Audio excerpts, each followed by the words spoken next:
भोपाल माहेश्वरी समाज पूर्वांचल की ओर से यशोदा गार्डन में आयोजित श्रीमद् भागवत कथा के आज 7वें दिन पर व्यासपीठ से पंडित आचार्य नंदकिशोर आसोपा ने रुक्मिणी विवाह 24 गुरुओं की कथा का वर्णन किया। कथावाचक ने कहा कि गोपियों ने भगवान श्री कृष्ण से उन्हें पति रूप में पाने की इच्छा प्रकट की। भगवान श्री कृष्ण ने गोपियों की इस कामना को पूरी करने का वचन दिया। अपने वचन को पूरा करने के लिए भगवान ने महारास का आयोजन किया। इसके लिए शरद पूर्णिमा की रात को यमुना तट पर गोपियों को मिलने के लिए कहा गया। सभी गोपियां सज धज कर नियत समय पर यमुना तट पर पहुंच गईं। कृष्ण की बांसुरी की धुन सुनकर सभी गोपियां अपनी सुध बुध खोकर कृष्ण के पास पहुंच गईं। उन सभी गोपियों के मन में कृष्ण के नजदीक जाने, उनसे प्रेम करने का भाव तो जागा, लेकिन ये पूरी तरह वासना रहित था। इसके बाद भगवान ने रास आरंभ किया। माना जाता है कि वृंदावन स्थित निधिवन ही वह स्थान है जहां श्री कृष्ण ने महारास रचाया था। यहाँ भगवान ने एक अद्भुत लीला दिखाई थी।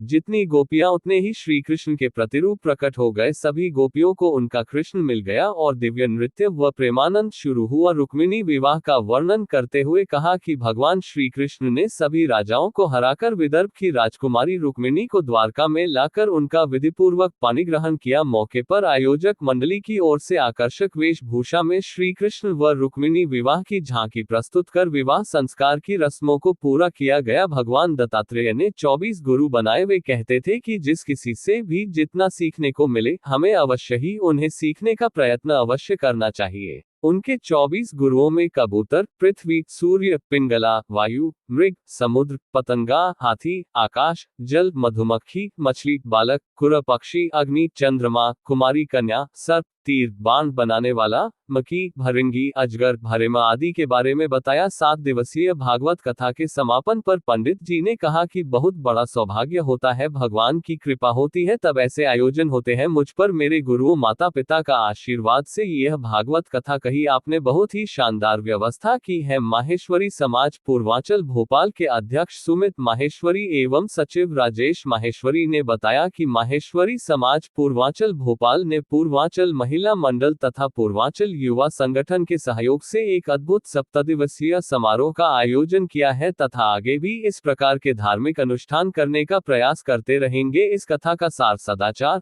सेवा और त्याग से सब संभव है, ऐसा हम साधारण मानव समाज के लिए यह शाश्वत संदेश है। कथा के पश्चात श्रीमद् भागवत की विदाई पूरे गाजे बाजे के साथ शोभायात्रा स्वरूप में निकाली गई। से होते रहना चाहिए। हमारा सनातन धर्म आज इन कथाओं की वजह से ही जिंदा है और इससे आने वाली जो जनरेशन है, आने वाली पीढ़ियों को बस इसी से संस्कार मिलेंगे, क्योंकि आजकल संस्कार तो गुम हो गए हैं, ना माँ बाप दे पा रहे हैं ना कुछ भी। कम से कम इन कथाओं के जरिए लोग जुड़े हैं और इसी से आगे आने जनरेशन जुड़ेगी। आज हम पितरों की शांति के लिए, उनकी आत्माओं की शांति के लिए आज हमने ये माहेश्वरी समाज की तरफ से कथा का आयोजन किया है और यहाँ पे सभी धर्म के लोग उपस्थित हैं और सब खूब कथा का आनंद ले रहे हैं। और ऐसे अकेला प्रचार प्रसार मंत्री पूर्वांचल महिला मंडल, जो हमारे यहाँ भागवत जी चल रही है उसका जो सार है, जो हम लोग शायद हर बार जब भागवत होती है तो थोड़ा थोड़ा सीखते हैं और जो सीखते हैं वो हम अपने समाज को, अपने घर में हम कैसे दे सकते हैं, उसकी हमें ज्यादा शिक्षा मिलती है और हम सीखेंगे तो हमारे बच्चे भी सीखें आगे और युवा पीढ़ी भी हमारे साथ जुड़े। ये इसका हमारा सार है। श्री कृष्ण, मैं वंदना जवर, सांस्कृतिक मंत्री। जैसा कि आप सब जानते हैं कि यहाँ पे 7 दिवसीय भागवत कथा ज्ञान यज्ञ का आयोजन हुआ है। बहुत भव्य और दिव्य है। यहाँ पे संस्कार की धारा बह रही है। हम आशा कर रहे हैं कि बच्चे बड़े जो भी इस आयोजन में आ रहे हैं वो भरपूर इसका आनंद उठा पा रहे हैं और आने वाले कई वर्षों तक ये एक अमिट छाप छोड़ के रहेगी सबके मन में। धन्यवाद। ये कथा मैं भोपाल माहेश्वरी महिला मंडल की पूर्वांचल की सचिव मिनी गांधी बोल रही हूँ।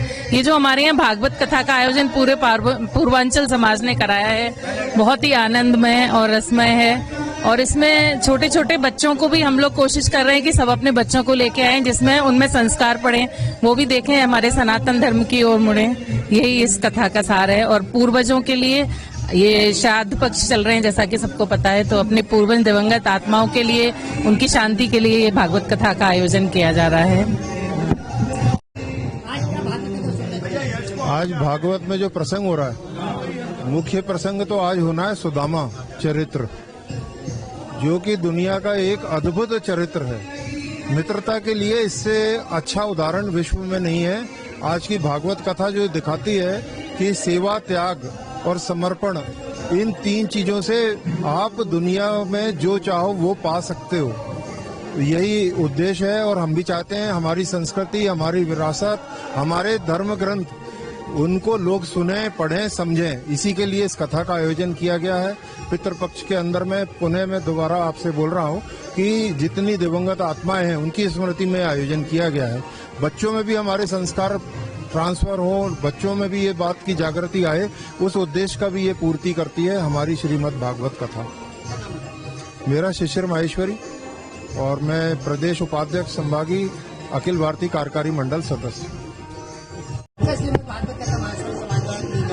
बड़ा आनंद आ रहा है। काफी आनंद आ रहा है, बड़ा आनंद नहीं, बहुत अत्यधिक आनंद आ रहा है। और ये माहेश्वरी समाज पूर्वांचल भोपाल के द्वारा आयोजित 7 दिवसीय श्रीमद् भागवत सप्ताह हमने आयोजन किया है यहाँ पे। और इसमें श्री बीकानेर निवासी श्री नंद किशोर जी आसोपा बीकानेर से पधारे हैं उनकी पूरी टीम को लेकर, और उन्होंने भोपाल की इस पवित्र धरती को और अधिक पवित्र कर दिया। और अब तो ईश्वर जो, अब तो साक्षात इंद्र भी इस बात के गवाही दे रहे हैं कि हाँ, ये धरती एकदम पवित्र हो गई। माहेश्वरी समाज भोपाल के इतिहास में समाज द्वारा भागवत जी का आयोजन पहली बार किया जा रहा है, सामूहिक रूप से समाज के द्वारा। और ये पूरी टीम जो खड़ी है, मेरे को आपने बोलने का मौका दे दिया, ये पूरी टीम की आवाज है ये कि हमारी पूरी टीम ने इसको आयोजन किया। मेरा नाम सुमित माहेश्वरी है, मैं अध्यक्ष हूँ पूर्वांचल समाज का। आप राजेश जी माहेश्वरी हैं, आप सचिव हैं पूर्वांचल समाज के। लेकिन हमारे यहाँ एक खासियत है, ये बात पोस्ट की सिर्फ बोलने में रहती है, बाकी हम सब कार्यकर्ता हैं इस समाज के।